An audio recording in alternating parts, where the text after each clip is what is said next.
So over here, you can see that I got a bunch of components, and let's say what you want to do is delete out a component. Let's say here there's a divider, you want to delete it.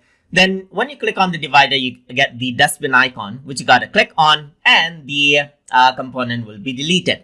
I'm going to go around over here onto this section, and let's say I want to delete this as well. Simply go around and click on the delete button, and that section will be deleted as well. So some sections you may want to duplicate to actually reuse the formatting and so forth. So in that case, you can go around onto a component and click on this icon right here, and the component will be duplicated with, you can see the same information that you can edit in your own style. You can click on duplicate section again, and that is what you have. As you can see, you can go around and then edit it according to how you like it. And you can see that by component and different components, you can go around and then change out the styles according to how you want. And you can go around and duplicate the section as well to go around and get the same formattings, as you can see. And that is how you can delete and duplicate components inside of Google Sites. So I hope you guys learned something as always. And as always, please like, comment, share, and subscribe.